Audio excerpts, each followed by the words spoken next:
Later. Thank you. Meantime, President Obama is going to be tackling troubled mortgages today, as Ben mentioned, when he announces his foreclosure mitigation plan. Is that going to be enough? Here now with his thoughts, John Taylor, CEO of the National Community Reinvestment Coalition, a man who's been in this kind of business for about a quarter century. Good to see you, John. Welcome to the show. Thank you. We know some details. It doesn't sound like there are going to be any principal reductions, but they're going to let people with negative equity refinance, cut some mortgage payments. Is that going to do it?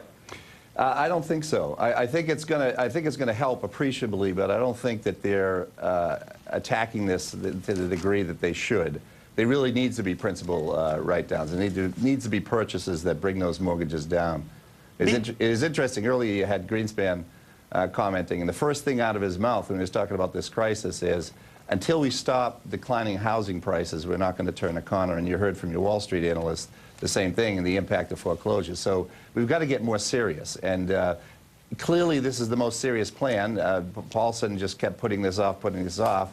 You know, Geithner is coming out with something that's comprehensive, but you know, I don't think it's going to be enough. Yeah, but you do, by doing that, you walk headlong into the argument of rescuing and rewarding people who had no business being in that home in the first place. Right. Well, that's an argument. And the reality is the foreclosure crisis is dragging the economy down. It started this recession. The numbers, we've had 1.5 million foreclosures since the recession started.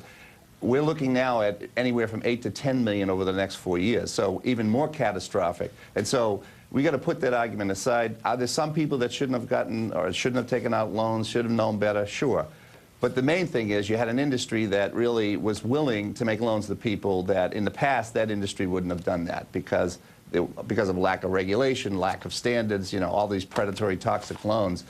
They were able to do that. And the question is whether we're going to try to resolve this problem, fix the problem, and don't get hung up on there may be some people John, who benefit. why in the heck would I pay my mortgage payments if I found out that by stopping paying them, I could reduce my principal as well? How do you stop the rest of us? Number one, I would assume you're concerned about your credit score. Number two, I would think you're a responsible person. And number three, I'm assuming, Becky, I'm assuming you didn't get a predatory loan. Right. Right. But if you have some of these predatory loans, those people can't necessarily afford to pay this anyway. I was watching David Faber's special the other night. You're talking about people who exaggerated their income by 500% or more. How can they possibly afford to stay in that home?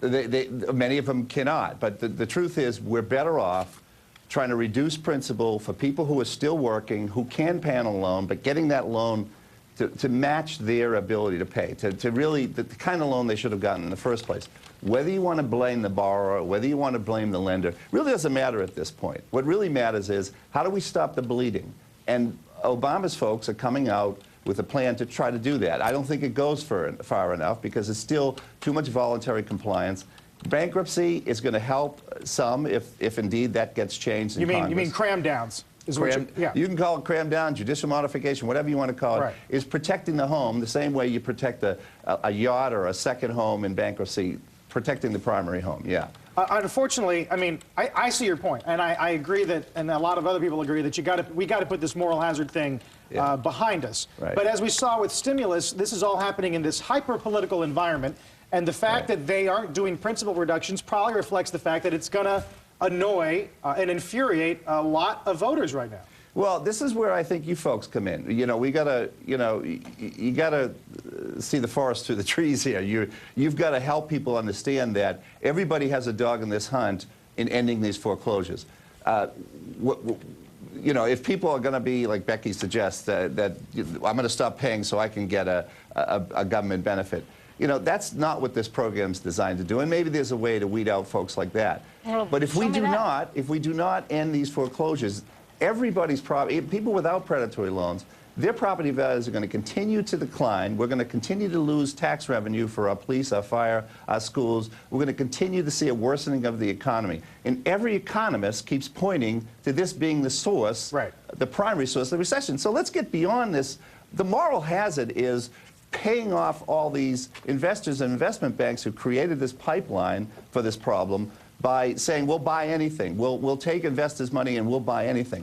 But I'm saying forget that argument too. Let's just focus on stopping the bleeding. Let's get as many people out of the foreclosure track as possible. Now, people who have lost their jobs, there's not much you can do for those folks. But there's still, most of these people are still working. It's the loan that's the problem. It's not that they lost the job. Those are the no-brainers. Let's take them off the table, help stabilize their situation, and that's going to help the economy a lot. Yeah.